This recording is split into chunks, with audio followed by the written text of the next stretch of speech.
Hello and welcome everybody. My name is Ranbir Singh and in this video we will talk about shoulder pain. जब हम shoulder pain की बात करते हैं तो पहली चीज जो हमारे माइंड में आती है इज दैट फ्रोजन शोल्डर. क्या मुझे फ्रोजन शोल्डर तो नहीं हो गया है? Well, let me clear you in this thing. Not every shoulder pain is frozen shoulder. Her shoulder pain को हम फ्रोजन शोल्डर के साथ रिलेट नहीं कर सकते. बहुत और तरीके की शोल्डर प्रॉब्लम्स हैं जिसमें same kind of symptoms patient experience करता है. तो आइए समझते हैं. So first of all, frozen shoulder को हम समझने की कोशिश करेंगे. What is frozen shoulder? Basically इसे मैं ये कहूंगा, when you feel stiffness in your shoulder joint, आपकी शोल्डर मूवमेंट्स स्टिफ हो गई हैं, तो उस केस में हम ज्यादा हमारा प्रोबेबिलिटी बनती है कि ये फ्रोजन शोल्डर की वजह से स्टिफनेस आ चुकी है. इसमें हम 3 मूवमेंट्स के ऊपर ज्यादा फोकस करेंगे. ऑब्वियसली शोल्डर जॉइंट की बहुत सारी मूवमेंट्स हैं, but with these 3 movements you can easily self assess your self कि आपको फ्रोजन शोल्डर है और नहीं तो ये पेन किसी और चीज का है. सो फ्रोजन शोल्डर में जो हमारी 3 शोल्डर की मेजर मूवमेंट्स हैं.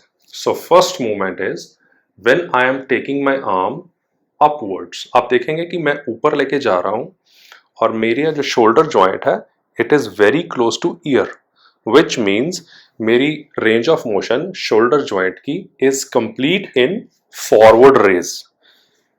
सेकेंडली, जो सेकेंड मूवमेंट है, इसमें सेकेंड मूवमेंट में मैं शोल्डर जॉइंट को साइडवेज लिफ्ट कर रहा हूं. ये साइडवेज जाके पूरा I will try to touch my ear. So similarly पूरा साइड से ऊपर लाके मैं इसे यहाँ पे टच करूंगा, which means my sideways movement is also complete. जो थर्ड, जो मोस्ट इंपॉर्टेंट मूवमेंट है, जो फ्रोजन शोल्डर में सबसे पहले स्टिफ होती है, वो है बैकवर्ड रोटेशन. मैं आपको करके दिखाऊंगा. सो when I am standing in this position and I am moving my arm upwards, आप देखेंगे कि मैंने अपना राइट हैंड मैंने ये शोल्डर ब्लेड के पास मैं टच कर पा रहा हूँ इजीली, विच कंफर्म्स कि मेरी ये मूवमेंट भी कंप्लीट है. If you are having shoulder pain और आप ये तीनों मूवमेंट्स कर पा रहे हैं and your joint range is complete, उसमें हो सकता है थोड़ा बहुत पेन एक्सपीरियंस हो आपको, but if you are able to complete these movements then this problem or this shoulder pain is not a frozen shoulder.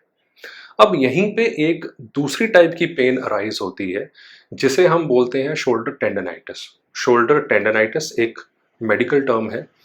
इसे हम सिंपल लैंग्वेज में समझें तो इसे मैं ये कहूँगा, it's a kind of muscle strain. कोई मसल पुल हो गया है या कोई सॉफ्ट टिश्यू जो कि हमारी शोल्डर बोन्स के बीच में प्रेस हो रहा है जब हम शोल्डर को मूव कर रहे हैं. तो इसमें एक पर्टिकुलर पेन का पैटर्न बन जाता है. वो आप अपने आप भी चेक कर सकते हैं. आइए देखते हैं कि in shoulder tendinitis which particular pain pattern occurs. So मैं इसी तरीके से ऐसे स्टैंडिंग पोजीशन में रहूंगा और when I am taking my arm sideways, आप देखिए मेरा शोल्डर यहाँ तक 90 डिग्री तक है. मैंने यहाँ पर थोड़ी देर रोक दिया है आपको समझाने के लिए. शोल्डर टेंडनाइटिस में किसी तरह के शोल्डर मसल पुल में शोल्डर जॉइंट रेंज ये 90 तक, ये रेंज आपकी बिल्कुल पेन फ्री रहती है. यहाँ पे पेन नहीं होगा. पर जैसे ही आप 90 से ऊपर लेके जा रहे हैं, so when I am taking my shoulder up from 90 to रफली अबाउट 120 डिग्री, ये जो एंगल है दिस इज रफली about 120 degree. So between 90 to 120 degree आपको पेन फील होगा. पर जैसे ही आप 120 क्रॉस करेंगे, so this range will be again pain free range. So इसमें एक पर्टिकुलर पेन का पैटर्न बन गया. अब देखिए कि जब हम शोल्डर को साइडवेज 90 टू 120 लेके जा रहे हैं, इसमें पेन हो रहा है, और ऊपर वाली मूवमेंट और जो नीचे वाली रेंज है इसमें हमें पेन बिल्कुल नहीं है. सो इससे हम ये डायग्नोज कर सकते हैं कि हमारी जॉइंट रेंज ऑफ मोशन में देखो लेके पूरा ऊपर जा रहा हूं, this joint range of motion is complete, but मेरे को इस पर्टिकुलर पैटर्न में पेन है. So which confirms that this problem is not frozen shoulder and this pain is coming from your muscle tissue. So इस तरीके से हम दोनों चीज़ों में डिफरेंशिएट कर सकते हैं. अब बात करते हैं regarding what we have to do, let's say आपने अपनी सेल्फ असेसमेंट करी और उसमें आपने देखा कि your joint range is restricted.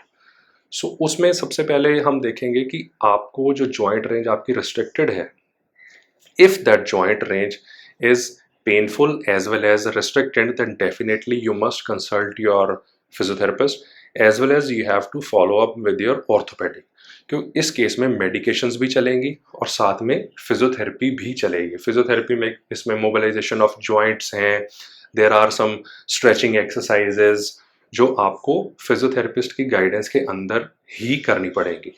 But अगर बात करते हैं दूसरी टेंडनाइटिस की प्रॉब्लम की, अब आपने ये डायग्नोज कर लिया कि यू हैव शोल्डर टेंडनाइटिस, तो शोल्डर टेंडनाइटिस में कुछ precautions before going to physiotherapist और बिफोर विजिटिंग एनी डॉक्टर आप घर पे 4-5 दिन वेट कर सकते हैं। And in these 4-5 days what you can do is, so number 1 you have to do icing. Icing उसके ऊपर आप 4 to 5 times a day करेंगे approximately for 7 to 8 minutes. Secondly, you have to strictly avoid any kind of massage over shoulder joint. Third is you have to lie down in reclined position. Reclined position आप ये समझे कि when you are lying on bed, you can place a 2 or 3 cushions below your back. So उसमें हमारी जो body है that will be in reclined position. Fourth, that is the most important, you have to strictly avoid any overhead activities. Overhead से मेरा मतलब है चाहे वो forward है चाहे वो side से है, if that movement is going above head, that is in overhead activities. We have to avoid all those activities. So I hope with these some useful tips, it will be helpful to differentiate between what kind of shoulder pain you are experiencing.